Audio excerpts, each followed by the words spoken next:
Hey guys, welcome back. So Samsung is planning to launch the Galaxy A53 5G, which is a mid-range device by the company and offers good features at low price. Further, we'll take a look at the first look of the handset and we'll share some details about the prices as well. But before that, if you haven't subscribed to this channel, make sure to subscribe to get more daily updates and give a like if you enjoy watching this video. So starting off with the design, the Galaxy A53 is not very different from its predecessor A52. In fact, both share similar flat back design with merging camera module with the plastic back panel. But the side frame of the A53 is more like Galaxy S22 models, which means little curves with boxy design, and the shape of the camera housing is also the same from previous gen model. But here I wanna say that the upcoming Galaxy A53 will be more beautiful with that boxy design, and the front bezels are almost identical to the Galaxy A52 as well. And to power up the device, Samsung will be using a brand new mid-range CPU, Exynos 1200. As of now, Samsung hasn't announced this chipset in the market and there are no details about the specifications or how good it can perform in any device. However, Exynos 1200 will be a 8-core CPU with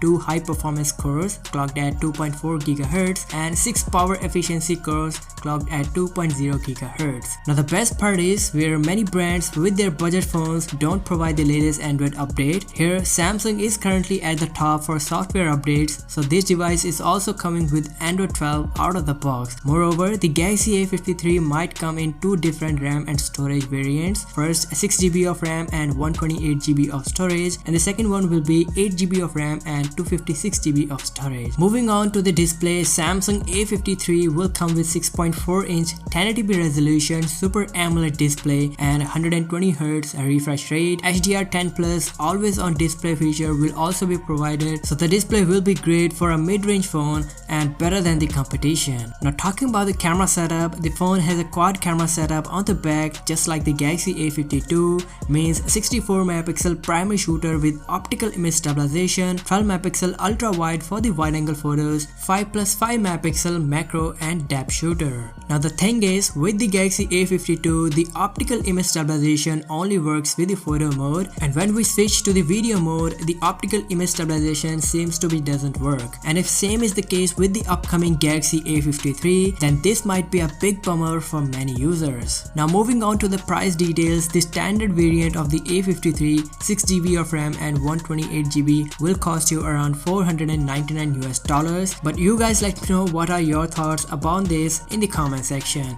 If you enjoy watching this video, then do give it a thumbs up and subscribe to this channel as well. I'll catch you in the next one. Till then, peace out.